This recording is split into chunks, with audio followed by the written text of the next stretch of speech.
First of all, I want to say thank you to Mr. Floyd Wilson and the Lighthouse Luncheon group for enabling Project ALERT to be able to have at the center stage the topic that is near and dear to our hearts, which is our young people. And how do we help our young people in a day and age of drugs and alcohol abuse in many cases. I was on Project ALERT when I was actually with the Alamo City Black Chamber of Commerce. And I can remember Chuck Landy coming to our chamber and asking if we would stand with the George Gervin Youth Center. At that time, he was applying for this opportunity to be a drug-free community physical agent. And I signed up because it was the right thing, and Mr. Landy promised not to break my legs. So I did sign up. And, you know, I do want to say that this is a great opportunity for Project ALERT, particularly because I see Mayor of Live Oak, Mary Dennis here. I see representatives from SAGE, the NAACP, the Alamo City Black Chamber of Commerce. We have HOA leaders, and we have the George Gervin Youth Center. And I know that there are some organizations that I did not mention, but I just want to say what a great opportunity. And so we had our coalition meeting last, and our coalition is made up of some feisty individuals who really want to see something more be done about helping our youth. The program director for Project ALERT is Mr. Anthony Ray, and the program aide is Ms. Stephanie Rivera.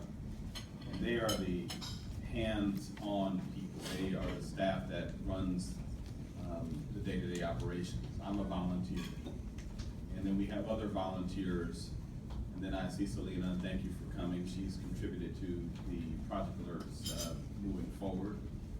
And so it's really this community, this special community that's assigned to helping to advance the opportunities for our young people. So we were talking about what all these other DFCs were doing, and then I said, well, you know, I don't think that the community knows enough about Project ALERT, and I wanted to ask the founder of this initiative, who was the president and CEO of the George Gervin Youth Center back in the day when this idea came. And I said, because she would probably have the most knowledge and a heart for telling the community why she started such an initiative in San Antonio. And some of you called and said, you know, it's really remarkable that the past chief of staff of Representative Laura Thompson has the opportunity to introduce our current state representative of District 120. And I made a promise to our state rep that once the election was over, I was going to be nice, and I was going to make sure that I was supportive of doing things that advance the best interests of our people. And so, as Mr. Wilson indicated, this forum is not a political forum. This is a forum that is about information sharing. This is a forum that we can hopefully be inspired to want to do more. Because a part of this is hopefully you'll come back and you'll see Mr. Ray, you'll see Ms. Rivera, and you'll say, I want to be a part of that coalition because our children's very lives depend on it. And a part of this Project ALERT, we have sectors. We have various sectors, whether it's education, business, what have you. You can volunteer to be the leader of a sector. That's a great thing. So if you don't have time that's being put to good use right now, we can definitely use your energy to be a sector leader and to help us with this. So at this time, I would like to say that our speaker is the Honorable Barbara Hawkins. and she is a state representative of House District 120. She's currently in the 85th session. I read in the Express News late last night before I went to bed that she's actually going back to session on July 18th, and I know she's so happy to do that. Because it's for the people. And I told her when we were coming up in the elevator, she was the only political leader that I saw that had really the right response when the Express News asked the question, because she understands the importance of all of the information that's going to be shared in this special session. As many of you know her as a leader within our community since 1981, she is very passionate in whatever endeavor that she takes on, whether it's being a leader within education or whether it's being a leader, a political leader, as we know her right now. She has revitalized communities, and as the superintendent of the George Gervin Academy, she helped over 1,000 high school dropouts attain their diplomas, and that's something we should give her a round of applause right now. As a business owner, she has completed over $50 million in brick and mortar projects and created over 130 affordable housing units and developed a $15 million annual operating budget that provided extensive wraparound services to people most in need. And again, this is why we asked her to come today. I can go on and on about her accomplishments, but I think that you're tired of hearing me and you want to hear our speaker of this afternoon, State Representative Barbara Hawkins.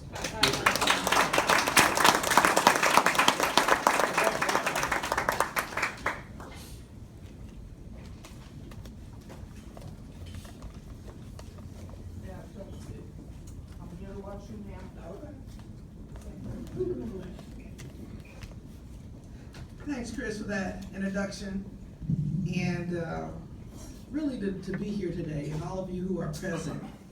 So I want to start by saying good afternoon. Good afternoon. You know, it's good to see all of you, because once you're in Austin, you get a different feel, and it's a totally different feel. And later on, I'll share that with y'all a little bit. But it's always good to be around you folks.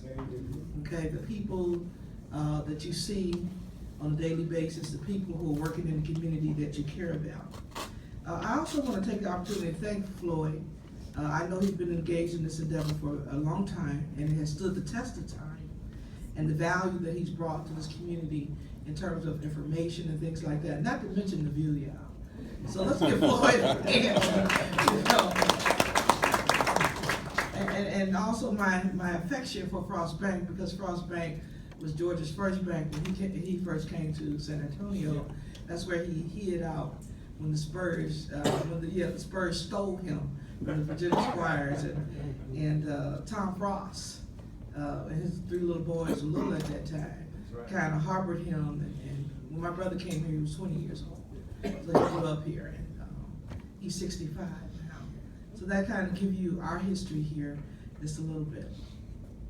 Now, I was invited by Christopher Heron, who is the chairperson of the Project ALERT, and basically what I want to share, I want to go back to how the project itself started, why it started, and why it's important that you hear about it, not only just because, you know, I'm moved over now as the CEO to now elected official, but it's an initiative that I think, that I know that folks grab on to continue some good things in this community. So one of the things that I recognized when we wrote this grant about 3 years ago was the substance abuse issues that was plaguing our communities. One of the things about me, and as you get to know me, and I hope to get to know each and every one of you very well individually, I'm all about let's get it done. We see some problems, let's not just talk about it, but let's be about it. And let's get engaged and help transform those things that we believe are problems. I'm also not a whiner, you know, and I believe all things are possible, particularly when you have our Lord God and Savior guiding and directing you, that we can accomplish many wonderful things. But I've seen the negative effects through all the young people You know, the young people that I started serving in 1995, the first graduating class of our school, are now 38, 39 years old. You know, and I see them in the community, you know, even though I'm, you know, I call myself wise with the gray hair, but, you know, time has passed by. It's still hard to see the babies that you served at 14, 15, and 16 now are adults, and they're bringing their children to our school. But it's been a rewarding situation for me. But I think all of you know, either firsthand or have seen the devastating effects that alcohol and substance abuse has continued to do in urban communities, and even rural. Our rural kids are struggling also. And what we have to deal with, we can never forget as we talk about what's happening in our communities. Y'all remember the days when we talked about crack babies? When we talked about alcohol, fetal syndrome, young people, you remember those? Now remember, those are our teenagers now. They're our young adults right now. So when we look at the increase of mental illness, is there a connection there? There may be.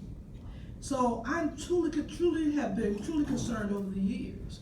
We see more brutality in babies, and guess what? San Antonio is the #1 city in the country with brutality to children. I don't know if y'all knew that. The selling of children to get your drugs, abandonment of children, anger from teens, frustration from parents and grandparents, and guess what we've created? Non-productive neighborhoods and the creation of a non-employable work base. It's hurting us.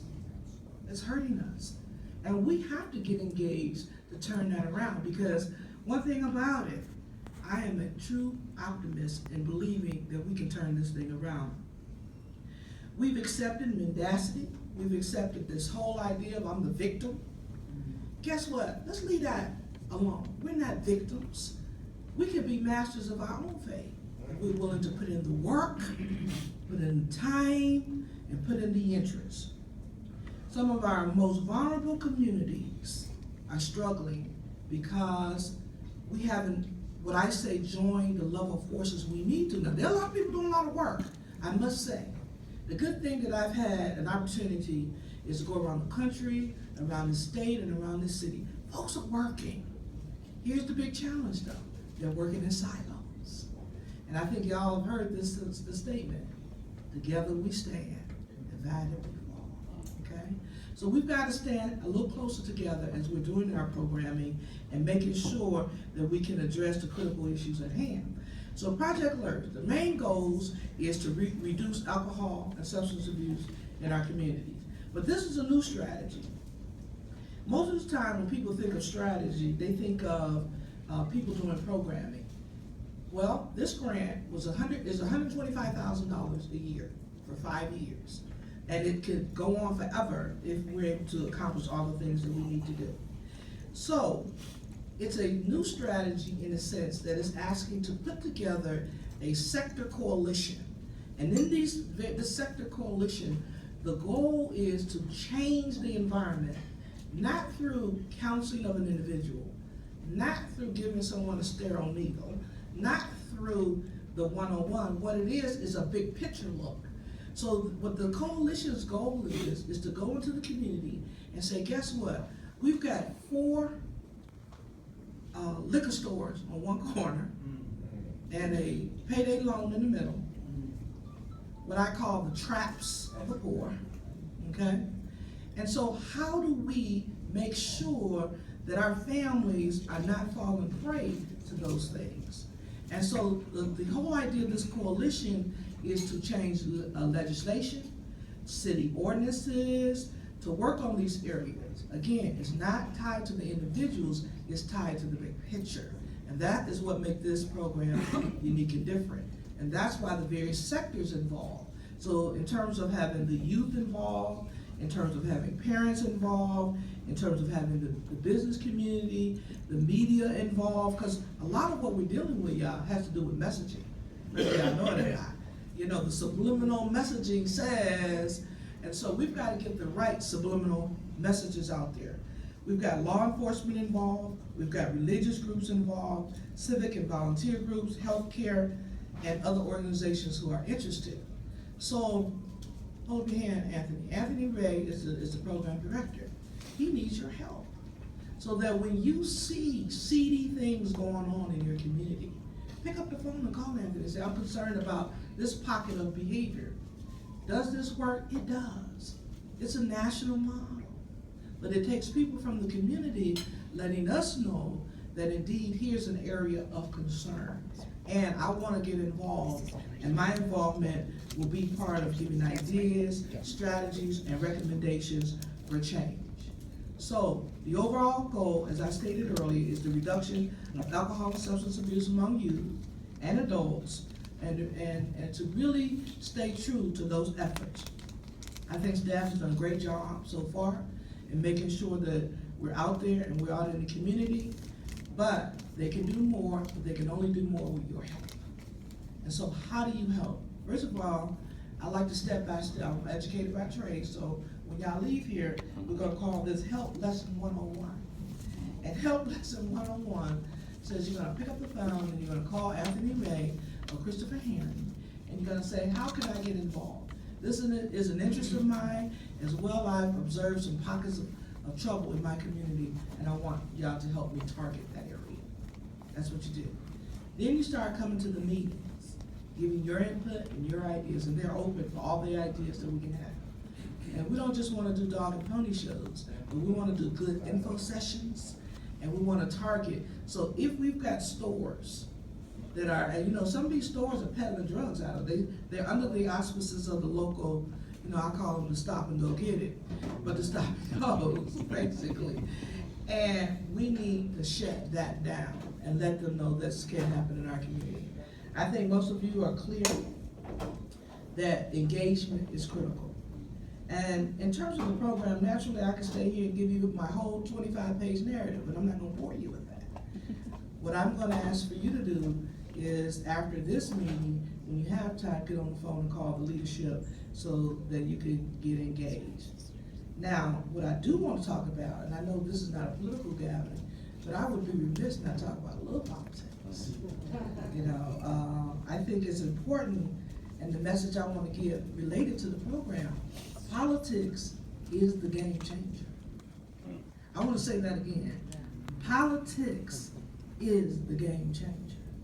So when you're an individual who say, I'm going to improve my community, but I don't vote, guess what? You're fooling yourself. So when you hear that, when you hear these, what I call them real live nutcakes, you know, I don't vote because my one vote don't count. You know, well, I don't vote because my auntie said they didn't do her right. You know, I don't vote. Hold up. Anytime folks is willing to kill somebody to stop them from voting, what does that tell you? That tells you it's powerful, okay?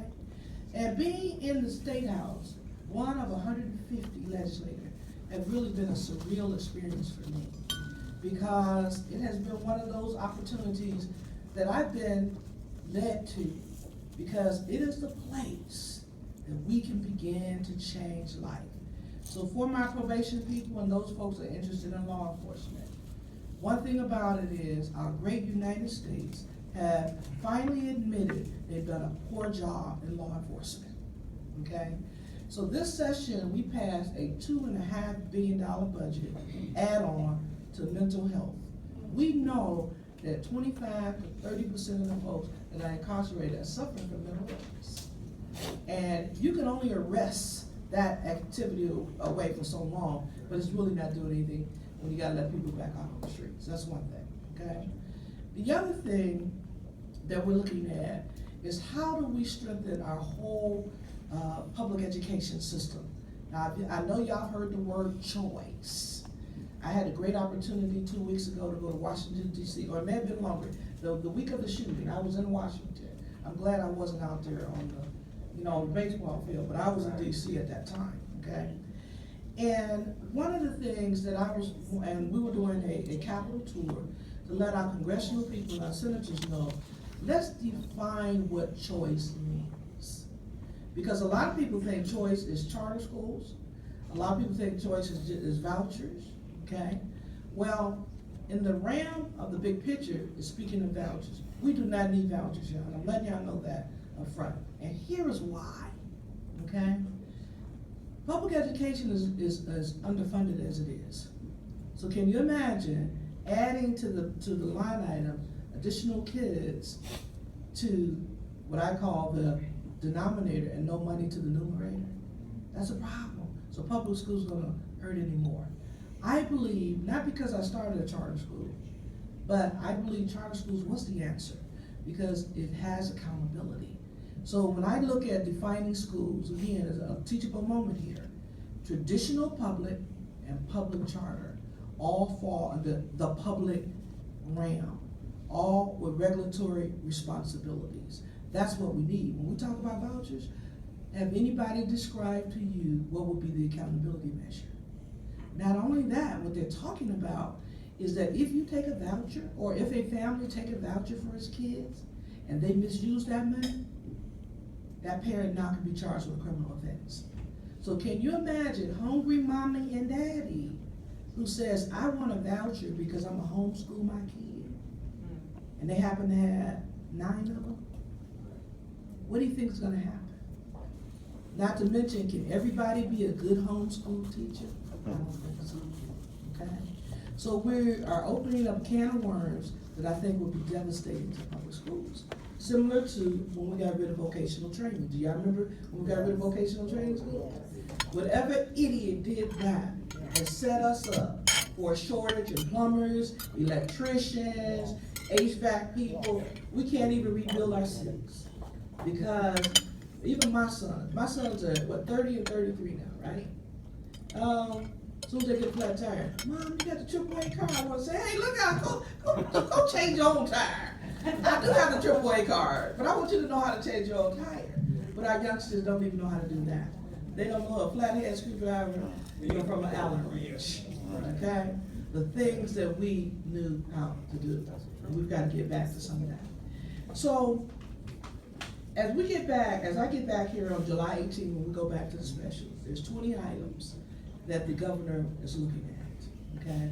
And those items, y'all, are those items that could potentially hurt our community. And we're concerned about it. The issue we have, and that's why I say politics is a game changer, is 95 R's and 55 D's. Now, I don't vote straight D, I'm letting y'all know straight up. I vote straight issues. Because to me, when we get so polarized on one side or the other, we can't get what's best for people. I want to deal with issues and how we make sure we don't continue to make mistakes that hurt our folks. Privatized prisons hurt our folks, okay? We've closed down 3 this year and gonna close down some more. Because when the bottom line is about revenue, guess what happens? I may not hire that extra guard I need because I need that 40,000 to pad my number, okay? Instead of saying, I need that extra guard so somebody don't get hurt. Right. So we can't have, and that's the same way with vouchers. If it becomes the bottom line, is the interest really the kid, or is the interest the bottom line? Can you imagine how many private schools are popped up? Look what some of these folks that thought they were gonna create colleges and got tuition, the Hallmark scenario. And now all those folks are out there on the limb. So there's many things that I can talk to y'all about, but I know today is not today. But I wanted to share some things with you so that as we make community change, particularly with Project ALERT, is not just about alcohol and substance abuse, it's about the bigger picture too. It's about our community condition. And so I bring these issues to say our community conditions, if we can impact that, we can deal with some of this alcohol and substance abuse. Because if I don't have a job, I'm frustrated, I may medicate to be able to deal with my issues. And I'll close with this scenario. I have well, not that scenario, I'll give y'all a couple of things. You got a 19-year-old boy just graduated from high school, okay? But because he can't pass the drug test, he can't get a job. So he's in mama's what, back room? And every day mama's getting angry. Can you imagine the interaction that's happening on a daily basis? So one day this young man goes to take a risk because guess what? He wants to wear some of the new clothes like his colleagues are wearing or his friends around him. And guess what? He's gonna take that risk and stand on the corner and do something he shouldn't be doing. And that's because we don't have a lot of options for our young people, and we need to get options. So after the special session, when I come back, I've got some ideas, some suggestions that we can do to make sure that our law enforcement community and our young people are communicating at its best level, and to make sure that we can bring some real sustainable changes within our community. And so Project ALERT, again, is one initiative as it relates to alcohol and substance abuse, but there's a bigger picture, and that's the conditions. And this is what I want to say in closing, because some of us look at our district as a challenged district, as a left behind district. I don't buy that for a second. Let me tell you about District 120, in case you don't know, okay? It has the only professional team in the city of San Antonio, right in the heart of it, okay? We call them Spurs. It's got the Coliseum, the largest rodeo venue in the country. When we have rodeo week in February, a month in February, they tell me over 2 million people come, okay? We got the Alamo Dome. I know everybody said that was an eyesore, but I don't know if y'all know, but UTSA got a 30-year lease on the Alamo Dome, where they have their home games, okay? So we've got walking foot traffic now in that part of the city. St. Philip's College, the only historically designated African American and Hispanic community college in the country. Now y'all tell me about District 2, okay? Incarnate Word, eye clinic in the district. Did y'all know University of Houston is in the district, okay? Access to all major highways. I can get on Commerce Street and I can hit a little street over, hit 35, I can go 281, I can go 37, I can hit 410. And when we talk about development, the number one thing is what? Accessibility. So the accessibility is there. We got Coca-Cola, one of the largest plants. We've got Rosemary Catering, the largest catering business in the city of San Antonio. Now, should she be? I don't know. That's left to opinion, but she's there in the heart of the community. And I remember when she started out of one room and saw that business grow. We've got land space from a single housing lot to over 4,000 contiguous acres in the district, okay?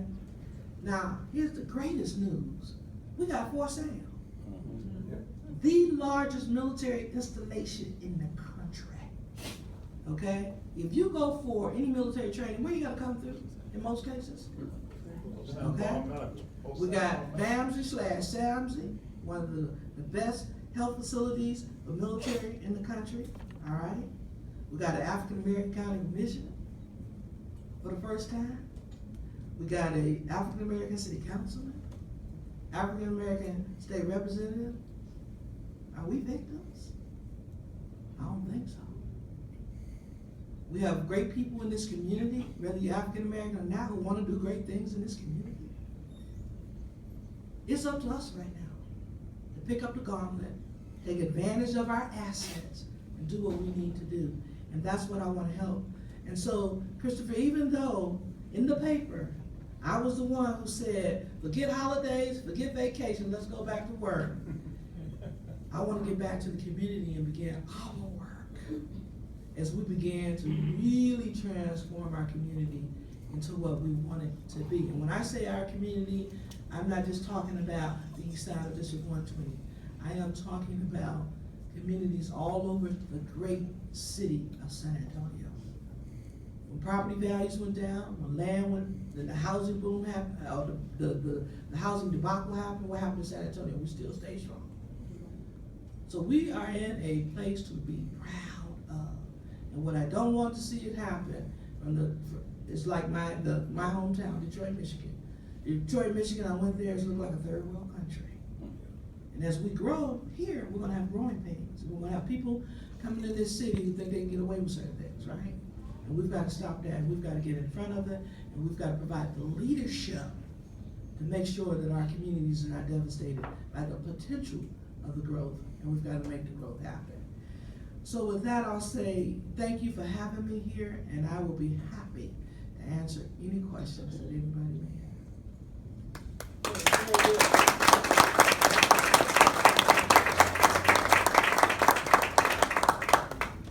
We are ready to proceed.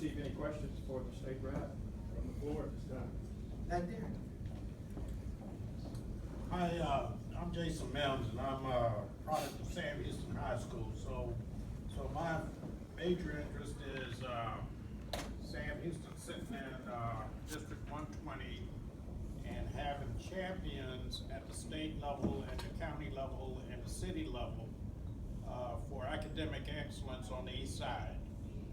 So, you know, I heard the conversation start off this evening or this afternoon about helping our youth. Then I looked around the room. How can you help somebody if they're not present? And so we do have one 19-year-old in the room, okay? And we have other 19-year-olds at Sam Houston and in the vicinity that we can help now because they are willing to be present when we talk about helping our youth.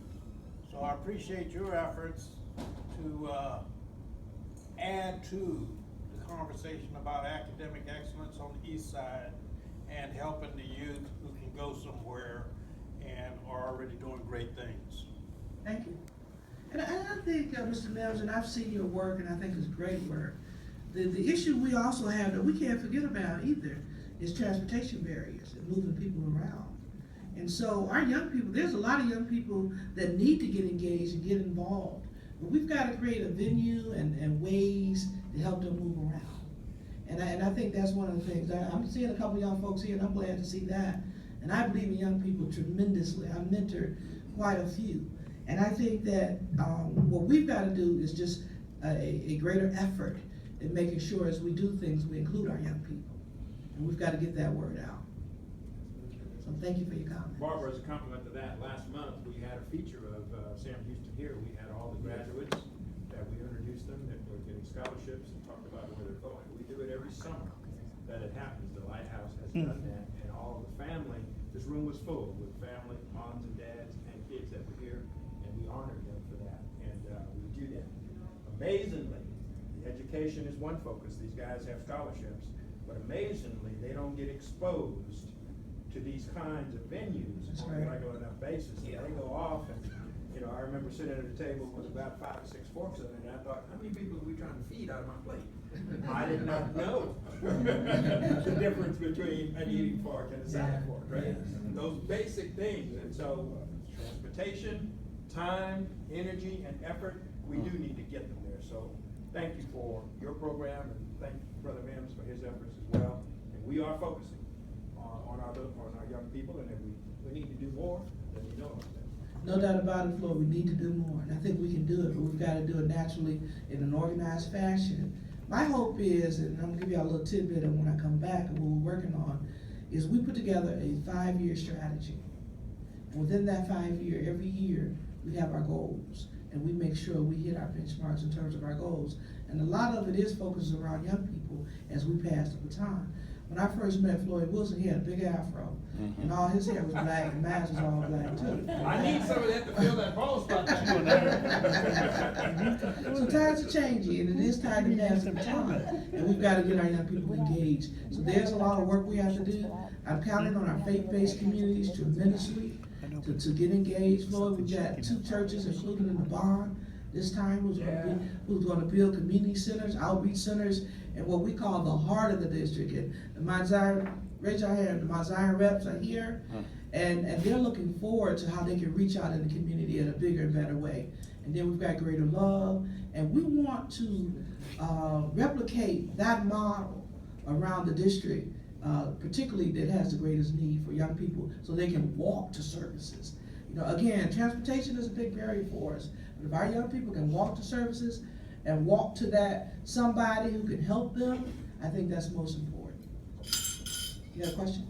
I guess, you know, being a product of Sam Houston also, one thing that's really been troubling me, I guess in the last 4 or 5 years, and Ms. Hawkins, you can attest to this, youth employment plays a big part. You find a lot of, we focus on ages 12 to 17, and we have a lot of youth right now are not doing anything. So when they're not doing it in the idle time and the parents are working, what are they doing? They're out in the streets. And I'm talking about after 8, 9 o'clock, you see these young people doing nothing. That's why we have a lot of crime. That's why we have a lot of drug dealing going on. We need to find the boys clubs and the YMCA's, they're filled. So what do we turn to?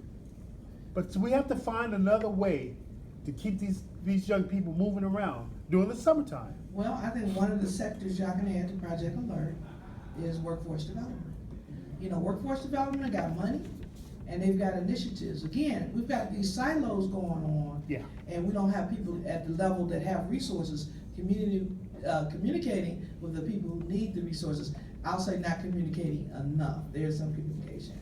So one of the initiatives is to make sure we have at the table the workforce development. What are you doing? Okay, and they're governed by the federal government, so a lot of their mandates, and I happen to know it well because Gervin started as a workforce development program. Yes. And they changed the old traditional summer jobs. I remember the Sanyos, the Sayers, and all of those. Okay, they've changed the focus to what they call only out of school youth. Okay, not necessarily kids in school. So now we're focusing on the out-of-school youth, and we're not giving the in-school youth what they need. Exactly. But what I realized, Mr. Ray, is this. You know, this year I thought we'd have a summer program because I was promised by the councilman that we would have $500,000 Exactly. for a summer jobs program, and that didn't happen. But as I say, I'm a doer. So what we're going to be working on starting now, so we can be ready for next summer, is ask all the businesses in town to at least give us 2 jobs. Okay, all the businesses in town to at least do that. And also, we're going to put together a fundraising effort where we can fund the staff portion, where the businesses just fund the work itself, the on-the-job training. And we need the staff piece because we've got to do case management. A lot of these young people don't have the skills, and we can't throw them out on the job and fail. Okay, we've got to do what I call worksite mediation. So before someone's ready to fire them, they realize, you know, let's talk with them, let's lay out expectations. So it's important that we work on that, sir. Yeah, Russell David Sage, and hearing the conversation and having, I haven't only been in San Antonio since 2014, but I've been in our community, in other places. You hit 2 points that's important to me, and I want to encourage you to continue to work on that. One is transportation. Regardless of how many jobs across San Antonio that's available, if the folk cannot get to them, it does no good. So transportation has to be a top priority for you as our representative, and as well as the city person. So whatever you can do to help deal with that, because you know, most of them that live on the east side, many of them don't have vehicles of their own. Parents might not even have a vehicle that can take them places. But if you have transportation that can get them to North San Antonio or over to the Rim area where it's booming with jobs, then that could help.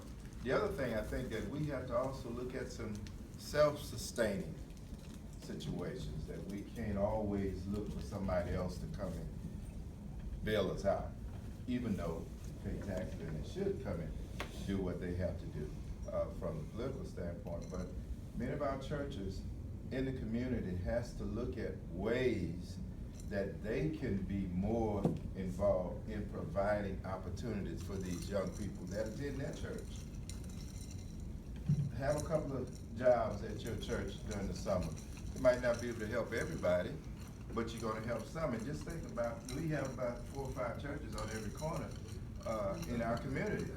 So just think about if each one of those churches hired 2 or 3 youth, they would not be engaged in a lot of things that they, you know, idle mind is a devil's workshop. Yes, sir. as it Yes, tells sir. us. And so if they have nothing to do, the parents are gone to work because they gotta work. So during the day, they out doing something foolish.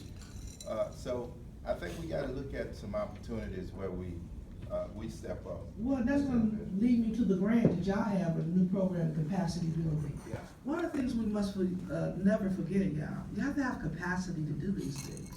So my hope is, you know, and I know a lot of pressure is put on churches, but churches are doing a lot of things already, okay? Our big issue right now is helping our church leadership and membership to how to do some certain things, and how to step into certain arenas, how to get support resources, and also to do the things that you talked about. So capacity building is a big part of what the district needs. The assets are there, y'all. So moving forward, our focus is how we build capacity to help people move from, point A to point Z, basically, and how we get our young people engaged. So that's one of the things that I wanna do. I'll go over here. Barbara, the beauty of this organization is people say things and you say, yeah. You talk about transportation. VIA has various programs. And you talk about someone needing to get somewhere that's bus available. VIA has programs that I'm aware of. If you communicate and work with them, they have reduced bus passes, they have reduced cars, I know we use them out in the hospital district, it's for a month. You get a card or whatever it is, I don't know what the rates are. But you have a program where student or kid get a card, they got transportation, they show the card, they ride all over the country, all over that county. See what I mean? But you have the information, but the people who need the information don't have it. We don't have a good communication vehicle. I call it mainstream radio, okay? I'll get this tape and I'll come back to you. Liz, you have it? Yes, ma'am. Well, it wasn't a question, but while we were on that topic, what I noticed about the youth programs, particularly this year, we wait too late. You can't wait till the end of May or June, and I know, Anthony, I'll raise my hand. I don't wanna do it, but I'm gonna help. If we wait till the end of May or the middle of May to say, hey, next month when you're out of school, after prom, after testing and all that stuff, I'm gonna be able to get you something. They ain't thinking about that. If we don't get to them early, the kids, early February, March, and it could be a total program. Okay, transportation's gonna be an issue because you live all the way out here? Okay, one Friday we gotta take a ride. We gotta get on this bus to get to this bus because you're looking at work over here. But we can't wait until the last minute because if they have the social media, and all those kids that have a phone probably have some sort of social media. When was the last time you looked up Workforce Solutions? I mean, really, that's not the thing they're thinking of when they get up on Tuesday morning at 2 and say, I wonder what everybody's doing. So that's what I would say is maybe we get a little earlier intervention. The tools are there, the desire is there, and I even think the kids wanna be there. No doubt about it, no We're just doubt. not getting to them early enough for them to make intelligent decisions. Right, I'm gonna get this question, I'm gonna get you, she had it. I'll get you. Tonya Carpenter with Sage, and I heard us talking about transportation and jobs. But a lot of times what I'm finding when I'm in meetings are that a lot of people that need to be at the table are not at the table during these conversations. So you're having meetings about 13 regional cities in the city, works centers in the city, but they're all focused on one side of town normally. And what we're finding that a lot of times you can't always take people to the jobs, you have to bring the jobs to the people. And so you have youth here, okay, you have youth and then you have parents. If Mary is trying to get to work and she has a young child, eventually she's gonna go to another side of town when she can because the transportation over here, although we have VIA, it may not just fall in line with what she needs at that time. So these are some of the things that we need to take into consideration when we're making decisions and we have people at the table. We can't just talk about it just in these settings. We have to actually be at the table when these conversations are going. And I think that's where I'm saying that we've gotta have a broader conversation, we've gotta get the information out, the resources are here. We just now gotta put it together. And I think the other part of it, I'm gonna just also take a point of privilege here. The job won't come to a person's house, okay? But what we've gotta do is teach the young person of how to go out and seek, because no one is at home. I was a senior in high school, I didn't know where I was going after high school. My mother never set us down at the dinner table and say, oh, college after high school. My mother was trying to keep her girls from getting pregnant and her boys from going to jail, bottom line, okay? But because I was a curious soul, I saw people going in and out of the counselor's office, so I took myself right on in there and looked myself. But we've gotta say it so they can understand it and know it. And that's where we're missing the boat, getting that information to our young people, right? Good afternoon, Selena Santibáñez. I am first and foremost a resident of Harmon Place, East Lawn. So I open up my door on East Houston, I can walk to the AT&T Center and get that overflow every year in rodeo parking. But being, Are you making any money? well, and thankfully, I just got sidewalks installed right there on Rosary for Titan, because Titan Elementary, I was sick and tired of seeing kids having to walk in the middle of the street, as they're going to school with their parents, so thankfully got new sidewalks put in there.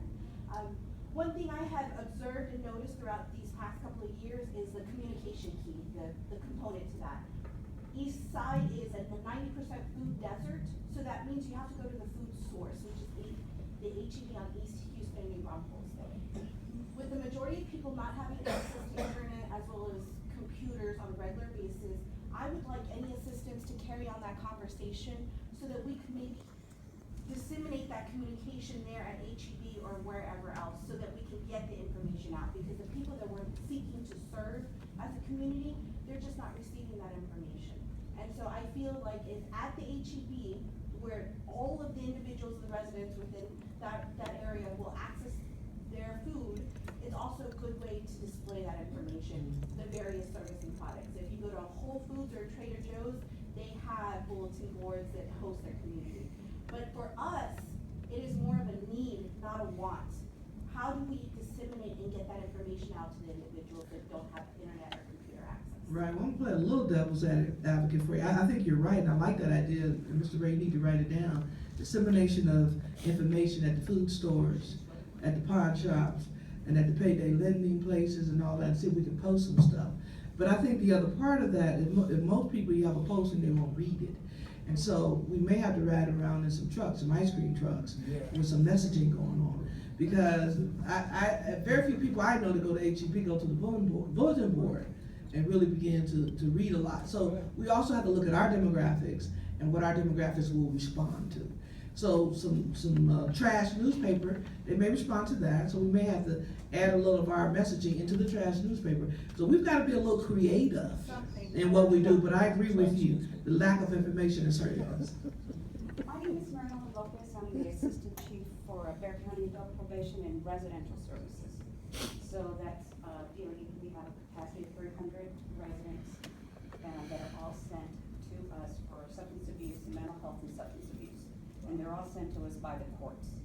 But my question was, and I don't know if you know, in April 19th of this year, the HHS awarded over $485 million for opiates treatments. And I think we were designated Texas about 27 million. That's correct. So do you know of anybody in Bexar County or in this area that's maybe, has the applications gone out or anything? Do you know anything about that?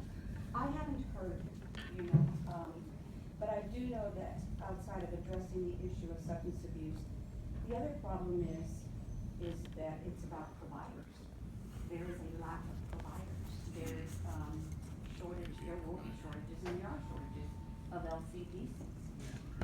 So even if you get the money, it's a matter of, do we have providers for persons? The other thing is prevention. That's a really big thing now. And so we start early. And I can just tell you anecdotal, just from talking to persons with substance. But you only have 10 seconds, right? I'm sorry. You only have 10 seconds, right? But I was just gonna say that, just being in corrections and substance abuse for over 27 years, here in Bexar County, I don't think there's research yet, but anecdotal, I know that we're probably at about second and third offender, okay? That means generational offenders. We're at second and third generational offender in regard to substance abuse, which is really, really sad, because we deal with, second and third generation offenders at our facilities. And it's really tough for them to understand what we're trying to do.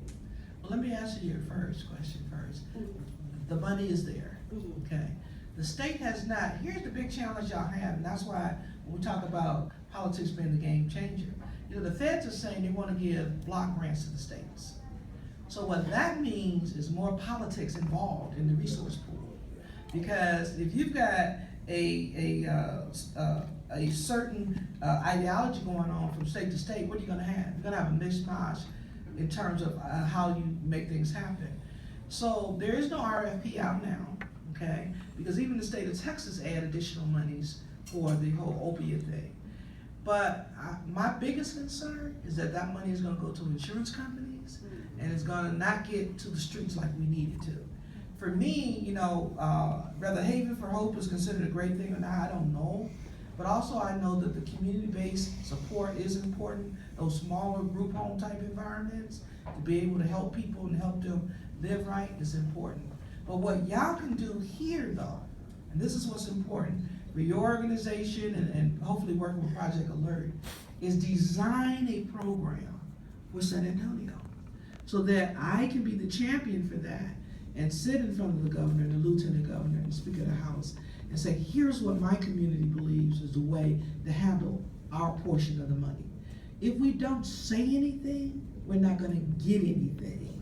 If we don't have a plan, we're gonna be, you know, trailing behind a failed plan that they may develop. Because think about it, every city is different. Houston, Dallas, San Antonio, the needs are different, the target areas need to be different. So when we hear about these type of awards, we've gotta be proactive in terms of how we believe it will best serve this community. So I think one of the new things on your task list should be, how can we put together, and my office will be happy to help support it, that how do we deal with this opiate addiction crisis going on, and how do we handle the resources that are coming here? At least let's have a talking paper developed so that we can take it to the powers to be. And finally, that's what we need to do. When we see that there's opportunities out there, we can't just sit back and say, they're doing. Yeah. We've gotta be able to say, what are we gonna do? And let our recommendations, the squeaky wheel gets the grease. And the whole idea of finance reform was driven by Representative Huberty. Huberty has a dyslexic son, right? So where did he put more money in public education? Under the dyslexic initiative. So a lot of these initiatives are personal, okay? So it starts from that advocate individual who says, here's something I believe will help, here's something I'm interested in, and it can be included. I did a work development job, and they said we would only pass this if you get funding for it. And so I thought it would be very complicated as a freshman legislator. I'm thinking, how am I gonna get money for this, you know? I went to the budget chairman, and I said, Dr. Zerwas, they tell me my bill can't go forward unless it's funding. He said, Barbara, I'll take care of you. Simple words. It's the simple things, y'all. Let's stop making things complicated. I'm not saying it's all easy, but everything isn't as complicated as we think. So we like you. Give us more money. For an initiative, a specific initiative. Oh, sorry. Okay, and the only thing we have to fear is fear itself, yeah. Let's do these great things in San Antonio. I wanna be helpful. Use me as that tool. Use me. If I'm not doing my job, get rid of me, okay? But use me as a tool to be that voice in the governor's ear, to be that voice in the lieutenant governor's ear, or the budget chairman's ear. The state of Texas budget is $219 billion. That's so much money, they don't know what to do with it. Okay, so let's make sure we get our fair share here in San Antonio, and I'm here to help you do that. Final question? Workforce development. Yes, my turn? Yes. My name's George Tempe, and sorry I have to be going to the next meeting, but a lot of talk about workforce development. I'm the CEO, new CEO. Finally! Workforce Solutions at Alamo. Finally! That's important to me, and I used to work in healthcare too, psychiatric disease. I actually worked in those hospitals. But we have a lot of services within our workforce centers around San Antonio and outside the communities. And believe it or not, in some cases, we are having a difficulty with the outreach. Yes. I have one contractor who provides services to youth, and we don't have enough youth coming in. So one way you could help is through that outreach and getting the word out, disseminated to people. I'm gonna leave, I'm sorry I'm having to leave early, but I have about 22 cards here, so I'm gonna put them there on the table. That's where I'll give you one right now. Yeah, I need mine. I'll be calling you. So, but definitely, we wanna make a difference. One of our approaches is a little different than some others is, we wanna take a systemic approach. I agree with everyone. I've done this in California, Pennsylvania, Massachusetts. I started in Texas, I'm originally from Texas. But I think you have to look at the holistic, not just you have, obviously want to do more education, we want to do more training, but you want to look at the condition, the environment you're in. No doubt. You look at the opportunities, all the options you talked about, like the transportation and those other areas that are so critical and important. But we're all about doing more of interdependency with the other agencies and groups around here so that we can have a greater impact than we're having currently. It's basically what you were saying. Together, we make a difference. So if you would just contact us, and you can call me directly if you like, and then you have some ideas on how we can do things better than we're doing them now, we'd love to hear them. And so again, I apologize for having you. I'm gonna leave the rest of these up there, okay? Jordan, before you Yes, go, ma'am. I have to get you on the record. We need workforce development in District 120, okay? If we put together a task force that talks about the areas of need and how we can help y'all recruit and get kids engaged, will we be listened to? Oh, sure. I've already gone over to our center over there and talked to some people already about this, one of our board members. He has some great ideas, what he'd like to do with the east side as well. Okay. So, yeah, we'll listen to you, definitely. And if, as long as it fits into our 7 prime objectives, which I can already tell you this fits into it, then we try to just align it with that so that I can bring it back to my board. We'll definitely listen to you. And you're a little flexible. We know federal law dictates any and everything that you need to do, or Right. state law, okay? It does. But you'll be nice and flexible, correct, to We'll make push, some things we'll happen. push it to the limits of. Big parameters creativity. of what we got. Okay. A lot of people look at what we do, our guiding legislation is the Workforce Innovation and Yes. Opportunity Act. It used to be WIA, Workforce Investment Act. And what some states unfortunately do, I used to work at the national level too, they look at that WIOA legislation, they look at it like this, very narrowly. Yes. But you talk to people in Congress, the intention of the Workforce Innovation and Opportunity Act is to take that systems approach and not do this in your area, but to do this. But it's up to us to be creative within the laws, the procedures, and the policy to see how we can expand it. We're already talking to some of the groups up at the state level with Texas Workforce Commission.